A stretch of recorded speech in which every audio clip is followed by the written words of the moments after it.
नमस्कार, मैं मनोहर गुप्ता और आप देख रहे हैं न्यूज़ नेशन भारत। और हमारी पूरी एनएनबी टीम की जो सक्षम भारत यात्रा चल रही है उसके हम जो जिस पड़ाव पे हम लोग हैं, अभी हम भोपाल में हैं और हमारे साथ भोपाल एसीपी आदित्य तिवारी सर जी हैं और हमारे साथ जुड़ चुके हैं। बातें शुरू करने के पहले मैं कहना चाहूँगा कि आपकी कामयाबी के पीछे अगर किसी का सबसे बड़ा हाथ होता है तो आपके बुरे वक्त का होता है।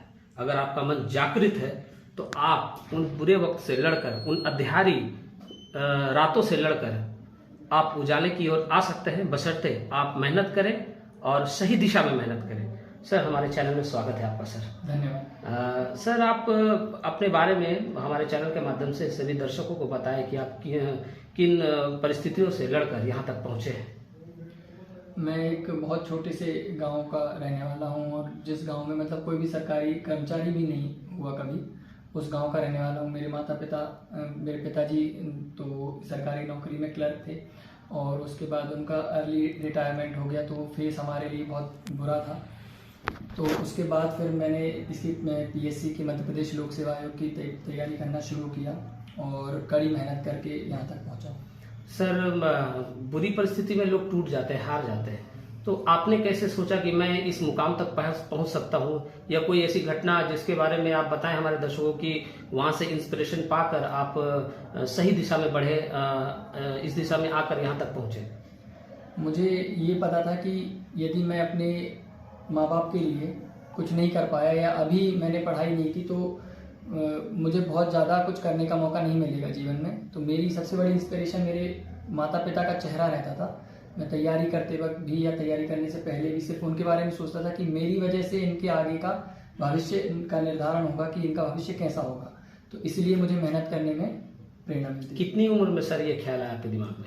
ये मेरे 18 साल का, जब मैं 12th में पास आउट हुआ था, उस समय से ही मेरे दिमाग में ये बात थी और मैंने तब से ही तैयारी शुरू कर दी थी। सर, कौन से बच्चे तैयारी करें, आईपीएस हो, आईएएस हो या एसपीएस की अगर तैयारी करनी हो तो किस तरीके से तैयारी करें? वो तैयारी करने के लिए सिर्फ एक ही चीज़ है कि अभी जो इतने डिस्ट्रैक्शंस के जो हमारे पास मीन्स उपलब्ध हैं वो नहीं होना चाहिए। आपको डिस्ट्रैक्ट करने के लिए जैसे फ़ोन्स हैं, इंटरनेट है, यदि इनका आप सही तरीके से यूज़ नहीं कर पा रहे हैं तो आप डेफिनेटली एक बुरे गड्ढे में गिर जाएंगे जहाँ से निकलना असंभव हो जाएगा। मेरे सामने बहुत सारे ऐसे उदाहरण रहे जो पढ़ने में बहुत अच्छे थे, पर वो अपनी दोस्ती यारी या मोबाइल या इंटरनेट की बुरी संगत में पढ़कर अपना उन्होंने करियर पूरा। हमेशा प्रयास रहता है कि पब्लिक को, यहाँ के जितने सारे लोग हैं उनको आप अच्छी सुविधाएं दे पाएं। गलतियां होती हैं लेकिन उनका जो दोस्ताना व्यवहार, जो एक व्यवहार होता है, वो हमेशा आपके साथ जुड़ा हुआ रहना चाहिए। हाँ बिल्कुल, उनको हम पर यकीन करना चाहिए। हाँ, यकीन होना चाहिए और होना भी चाहिए। इन सारे प्रशासन आपकी खैरियत के लिए, आपके भले के लिए हमेशा जुड़े रहते हैं आपके साथ। और आज सर से बात कर यकीनन हमें काफ़ी खुशी महसूस हुई और बच्चों को इन्होंने आज संदेश भी दिया है कि आप अगर मेहनत कर रहे हैं, सही दिशा पर मेहनत कर रहे हैं और आप अपने आप को अगर उन बुरी संगतों से बचाकर रखेंगे तो आप यकीनन आज इन्हीं की तरह एक चमकते हुए सितारे बनेंगे। देखते रहिए एनएनबी। नमस्कार। नमस्कार, मैं मनोहर गुप्ता और आप देख रहे हैं न्यूज़ नेशन भारत। और हमारी पूरी एनएनबी टीम की जो सक्षम भारत यात्रा चल रही है उसके हम जो जिस पड़ाव पे हम लोग हैं, अभी हम भोपाल में हैं और हमारे साथ भोपाल एसीपी आदित्य तिवारी सर जी हैं और हमारे साथ जुड़ चुके हैं। बातें शुरू करने के पहले मैं कहना चाहूँगा कि आपकी कामयाबी के पीछे अगर किसी का सबसे बड़ा हाथ होता है तो आपके बुरे वक्त का होता है। अगर आपका मन जागृत है तो आप उन बुरे वक्त से लड़कर, उन अंधियारी रातों से लड़कर आप उजाले की ओर आ सकते हैं, बशर्ते आप मेहनत करें और सही दिशा में मेहनत करें। सर, हमारे चैनल में स्वागत है आपका। सर धन्यवाद। सर, आप अपने बारे में हमारे चैनल के माध्यम से सभी दर्शकों को बताएं कि आप किन परिस्थितियों से लड़कर यहाँ तक पहुँचे हैं। मैं एक बहुत छोटे से गांव का रहने वाला हूं और जिस गांव में मतलब कोई भी सरकारी कर्मचारी भी नहीं हुआ कभी, उस गांव का रहने वाला हूं। मेरे पिताजी तो सरकारी नौकरी में क्लर्क थे और उसके बाद उनका अर्ली रिटायरमेंट हो गया, तो वो फेस हमारे लिए बहुत बुरा था। तो उसके बाद फिर मैं पीएससी की मध्य प्रदेश लोक सेवा आयोग की तैयारी करना शुरू किया और कड़ी मेहनत करके यहाँ तक पहुँचा। सर, बुरी परिस्थिति में लोग टूट जाते हैं, हार जाते हैं, तो आपने कैसे सोचा कि मैं इस मुकाम तक पहुंच सकता हूं, या कोई ऐसी घटना जिसके बारे में आप बताएं हमारे दर्शकों की, वहां से इंस्पिरेशन पाकर आप सही दिशा में बढ़े, इस दिशा में आकर यहां तक पहुंचे? मुझे ये पता था कि यदि मैं अपने माँ बाप के लिए कुछ नहीं कर पाया या अभी मैंने पढ़ाई नहीं की तो मुझे बहुत ज़्यादा कुछ करने का मौका नहीं मिलेगा जीवन में। तो मेरी सबसे बड़ी इंस्पिरेशन मेरे माता पिता का चेहरा रहता था। मैं तैयारी करते वक्त भी या तैयारी करने से पहले भी सिर्फ उनके बारे में सोचता था कि मेरी वजह से इनके आगे का भविष्य का निर्धारण होगा, कि इनका भविष्य कैसा होगा। तो इसलिए मुझे मेहनत करने में प्रेरणा मिलती है। कितनी उम्र में सर ये ख्याल आया आपके दिमाग में? ये मेरे 18 साल का जब मैं 12th पास आउट हुआ था, उस समय से ही मेरे दिमाग में ये बात थी और मैंने तब से ही तैयारी शुरू कर दी थी। सर कौन से बच्चे तैयारी करें, आईपीएस हो, आईएएस हो या एसपीएस की अगर तैयारी करनी हो तो किस तरीके से तैयारी करें? वो तैयारी करने के लिए सिर्फ एक ही चीज़ है कि अभी जो इतने डिस्ट्रैक्शंस के जो हमारे पास मीन्स उपलब्ध हैं वो नहीं होना चाहिए आपको डिस्ट्रैक्ट करने के लिए। जैसे फ़ोन्स हैं, इंटरनेट है, यदि इनका आप सही तरीके से यूज़ नहीं कर पा रहे हैं तो आप डेफिनेटली एक बुरे गड्ढे में गिर जाएंगे जहाँ से निकलना असंभव हो जाएगा। मेरे सामने बहुत सारे ऐसे उदाहरण रहे जो पढ़ने में बहुत अच्छे थे, पर वो अपनी दोस्ती यारी या मोबाइल या इंटरनेट की बुरी संगत में पढ़कर अपना उन्होंने करियर पूरा। यदि इनका आप सही तरीके से यूज़ नहीं कर पा रहे हैं तो आप डेफिनेटली एक बुरे गड्ढे में गिर जाएंगे जहाँ से निकलना असंभव हो जाएगा। मेरे सामने बहुत सारे ऐसे उदाहरण रहे जो पढ़ने में बहुत अच्छे थे, पर वो अपनी दोस्ती यारी या मोबाइल या इंटरनेट की बुरी संगत में पढ़कर अपना उन्होंने करियर पूरा खराब कर लिया। कुछ ऐसे भी लोग निकले हैं जिन्होंने इन्हीं सब चीज़ों का उपयोग करके मुकाम भी हासिल किया है। और मेरा तो ये मानना है कि यदि आपको सक्सेस होना है तो सबसे पहले आप एक कमरा हो, किताबें हों और आप हो। इसके बीच में आप अपने घर वालों को, अपने दोस्तों को, किसी को भी ना आने दें, सिर्फ एक छोटे से टाइम पीरियड के लिए। यदि आप इतना करने में सक्षम हो पाते हैं तो आप देखेंगे कि बहुत जल्दी आपका भविष्य एक नए ही रास्ते पर चलने लग जाएगा। सर आपको क्या लगता है कि आज बच्चे जो मेहनत कर रहे हैं उनमें सबसे बड़ी बाधा उनका गलत संगत होता है? अपनी जो उनके पास समय होता है मेहनत करने का वो उसका सदुपयोग नहीं करते हैं, तो उन बच्चों को, युवाओं को क्या कहिएगा सर आप? सबसे बड़ी जो बाधा है वो है मानसिक स्थिति। यदि हम किसी भी चीज़ से निपटने के लिए तैयार हैं, कोई भी डिस्ट्रैक्शन हो, हम कितनी देर मोबाइल यूज़ करेंगे, कितनी देर हमें दोस्तों के साथ किस दिन जाना है, यदि हम ये तय कर पाएँ तो कोई भी चीज़ बुरी नहीं है। यदि आप डिसिप्लिन रहते हैं तो हर एक चीज़ मैनेज हो जाती है। और सर और एक बात की, बहुत सारे बच्चे तैयारी करते हैं एसपीएस की, आईएएस की, आईपीएस की, जिसमें से कुछ ही बच्चे सिलेक्ट हो पाते हैं। जो सिलेक्ट नहीं हो पाते उनमें ये भावना आ जाती है कि हमने इतनी सारी मेहनत की लेकिन हम कामयाब नहीं हो पाए।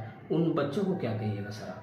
मेरे साथ ऐसे बहुत सारे बैचमेट्स हैं जो उम्र में मुझसे काफ़ी बड़े हैं, उनके पास एमपीपीएससी या यूपीएससी देने के कई सारे एक्सपीरियंस हैं, पर वो भी आज सिलेक्टेड हैं। उन्होंने 5-5 इंटरव्यूज़ दिए हैं। तो कहना चाहूँगा कि आप हार नहीं माने, आप लड़ते रहें, संघर्ष करते रहें। अभी यदि ये साल आपका नहीं है तो अगला साल हो सकता है आपका हो। जैसे मान लीजिए सर, बहुत सारे बच्चे हैं कि इस साल उन्होंने परीक्षा दिया, वो पास आउट नहीं कर पाए, तो निरंतरता बहुत जरूरी है, मेहनत लगातार करता जाना है उनको। मेहनत तो आप, हाँ, थोड़ा सा एक डिमोटिवेशन आता है, पर आप ऐसे मोटिवेशन को चुनें जो आपके साथ लगातार पूरे समय तक साथ देगा। जैसे मैंने चुना माता पिता को, ये मेरे साथ पूरे समय रहने वाले हैं, पर हम यदि छोटी सी चीज़ों को मोटिवेशन बनाएंगे वो कहीं ना कहीं हमसे दूर होती चली जाएंगी समय के साथ। तो ऐसे मोटिवेशन रहना चाहिए जो पूरे समय आपके साथ खड़े रहें।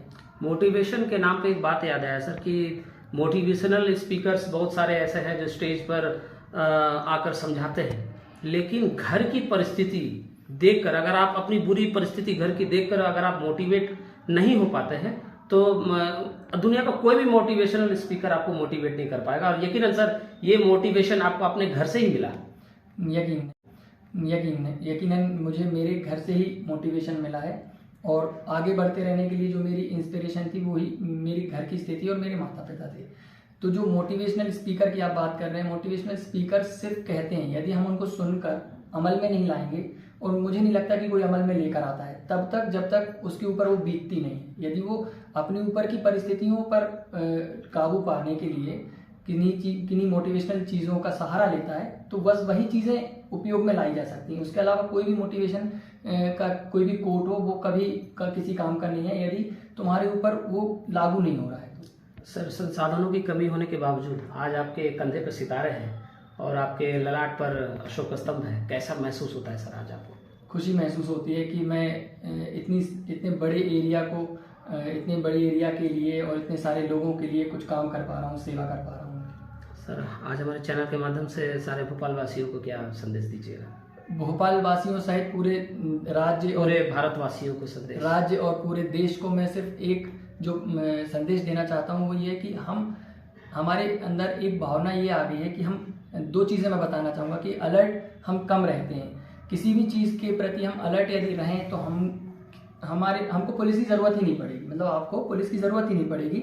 जैसे एक छोटा सा उदाहरण देना चाहूँगा कि यदि आप अलर्ट रहें और आपसे कोई OTP पूछ रहा है तो आपको उस समय आपके दिमाग की बत्ती जल जानी चाहिए कि ये OTP क्यों पूछ रहा है मुझसे। यदि आप रास्ते पर जा रहे हैं और थोड़ा सा रात का समय अंधेरा है तो उस समय आप फोन निकाल कर बात ना करें, क्योंकि हो सकता है कि कोई आके आपका मोबाइल छीन के आजकल सर साइबर क्राइम वगैरह बहुत बढ़ रही है। कोई भी क्राइम हो वो हमारी अलर्टनेस की कमी के कारण ही हो रहे हैं। तो हम यदि थोड़ा सा अलर्ट रहें, घर में एक ताले की लगा कर रखें तो कैमरे लगा दें, थोड़ा हम यदि अलर्ट रहेंगे तो हम किसी भी अपने ऊपर जो घटना होती है उनसे बच सकते हैं। और दूसरा ये कि हम पुलिस के प्रति जो लोगों की भावना रहती है कि हम लोग ईश्वर नहीं हो सकते हैं, पर हम लोग इंसान रहते हुए ही ऐसे काम करते हैं जिससे आपको राहत मिलती है, जनता को राहत मिलती है। हम अपना सर्वस्व देते हैं कि हम किसी भी तरह आपको न्याय दिला पाएं। आपके साथ जो घटना हुई है हम उसको क्रैक करके आप लोगों का जो भी जैसे चोरी हुई है तो सामान आपको दिलवा पाएं। आपका बच्चा गुम गया है या आपका कोई इंसान गुम गया तो हम उसको लौटा कर आपको लौटा पाएं। ये हमारे लिए बहुत खुशी की बात होती है, क्योंकि वो हमारे लिए एक चैलेंज होता है कि हमको ये किसी भी तरह से इस चैलेंज को पूरा करना है। तो आपको हम पे थोड़ा सा यकीन रखना होगा, पुलिस पर यकीन रखना होगा। आपका हमेशा प्रयास रहता है कि पब्लिक को यहाँ के जितने भी सारे लोग हैं उनको आप अच्छी सुविधाएं दे पाएं। गलतियां होती हैं लेकिन उनका जो दोस्ताना व्यवहार, जो एक व्यवहार होता है वो हमेशा आपके साथ जुड़ा हुआ रहना चाहिए। हाँ बिल्कुल।